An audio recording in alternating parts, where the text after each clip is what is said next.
I've been scuba diving now for just over 26 years. In that time frame, it's unfortunate, but I've seen a lot of changes taking place. And I feel like you shouldn't be able to see that level of change take place in that short period of time. The ocean is becoming uninhabitable. And I think that's a huge warning sign for us all that something drastic is changing to our planet.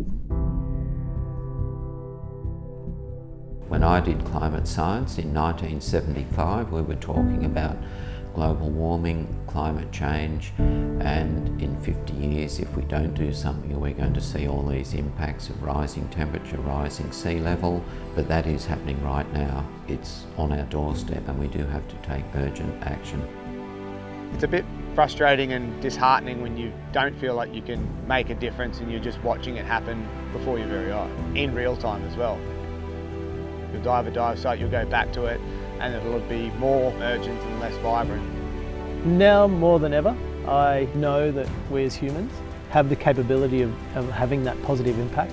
I think we all know what needs to happen. It's just doing it now.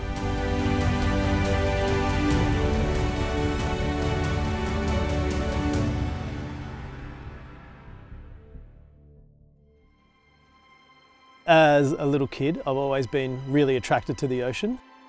Maybe it's the unknown, this whole other world existing beneath the waves. And I remember when I was about 6 or 7 years old, I went for my first snorkel, and instantly I was immersed into this entirely other world that I didn't know existed other than in books and documentaries. And I just remember popping up and just saying to my mum, how do I do that forever? That was it for me. I took all the necessary courses and subjects at school, went through uni, and it immersed me to this amazing world that I could now understand through an amazing education. But I still wanted more. I quickly realised that science was fantastic and I was a scientist at heart, but when you publish a scientific paper, your reach is quite small. However, when you capture images and share that with others, you are able to access millions of people. And to me, that was a turning point. If I was going to save the world, if I was going to have an impact on trying to do something positive, then I felt like media was the key to show how amazing our planet is, but also what's at stake.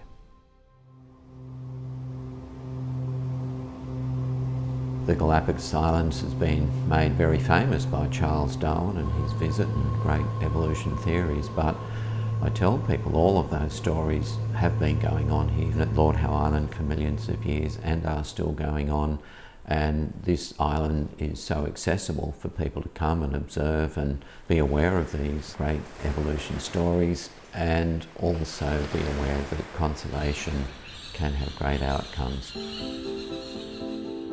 Lord Howe Island is quite an interesting little oasis in the middle of the ocean. Mammals didn't arrive until humans arrived out here. We used to have horned turtles, land turtles on the island. Nowadays primarily it is a bird island. You really have like two big bodies of water, and Lord Howe Island is positioned right on that frontier in between those two spaces. Half of the year, tropical warm water pushes down from the north, and for the other half, cooler temperate water pushes up. And so what you have underwater is this absolute mixture of temperate and tropical species, and so it means that Lord Howe Island has this absolutely amazing assemblage of wildlife that kind of doesn't really occur anywhere else. Over the last 40 years there's been amazing conservation based around removing the feral animals. Rats were on the island for 100 years, devastating the wildlife, and since those measures we've seen massive rebound in wildlife. Lord Howe Island could be the best conservation island in the world. This is one of my favourite parts of the island here, this beautiful Kentia palm forest. It's so shaded, nice and cool all through the summer. It's a fantastic bit of forest. What excites me about this palm forest is the recovery since the rats have gone. All these little palms on the ground, if we have a close look at them. Have a look at them all. Yeah, these ones are just seedlings. They're probably only about a year old. The rats used to climb all of these trees and eat every seed, and there just weren't little palms on the forest floor. And now we're, about 4 years after that project, and there's just hundreds, perhaps thousands in front of us here. It's absolutely thick, isn't it? Just to see that new couple of generations pop up in such a short period of time must be fairly rewarding. It is, it's amazing. In terms of conservation, they've done amazing things on the land. They've managed to eradicate rats and mice and bring back bird species. But underwater, it's a little bit harder. You can't quite control the ocean ecosystem like we can on land. And so I feel that we're starting to see the underwater realm start to suffer. Well, we're in the middle of the Tasman Sea. We have 5 major ocean currents that do converge on Lord Howe Island. We have a number of endemic species that you won't find elsewhere around the island. 2005 we were working on some reefs to the north of Lord Howe called Middleton Elizabeth, and we were doing surveys for the Australian government. During that time we noticed there was an anemone fish that was very rare up there, and we heard that it was also at Lord Howe Island, and when we got here we found that there was lots of anemone fish here. This is the endemic anemone fish. We realised that Lord Howe Island was the last remaining stronghold for this species. And then we've just come back every couple of years to monitor those populations, see how they're going, and to learn more about the anemone fish, because that biology and ecology underpins the risk of extinction and how vulnerable a species is. This season we've seen widespread bleaching in certain species, primarily the temperate species of corals. There is a good chance that we won't have 100% mortality for the corals. They do have quite a resilient nature, and the water around here is cooling down, and we're hoping that a number of the coral species will actually be able to recolonise and survive this event. The issue is, do we have another heat wave next year and the year after and the year after? You can't have an industrial revolution that has been pumping out carbon dioxide for hundreds of years without having an impact. And that impact we're seeing is primarily in oceans at the moment. And I think this is a major global ecosystem that is telling us, hey, there's something going on, and unless you change the way that you operate on this planet, we are going to continue to lose the ocean as a functioning ecosystem, and we need it to function.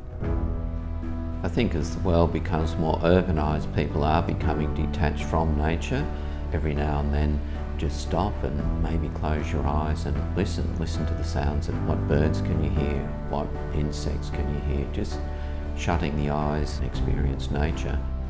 The ocean is this otherworldly ecosystem that is so full and abundant of life forms and colours and movement, and I have great hope and faith that humanity will turn the tide in terms of looking after nature and embracing the fact that we're part of this system, not just an external factor. It is possible to create change. The natural environment is very resilient. It's just that we're not giving it any opportunity to be able to do its thing and to repair itself.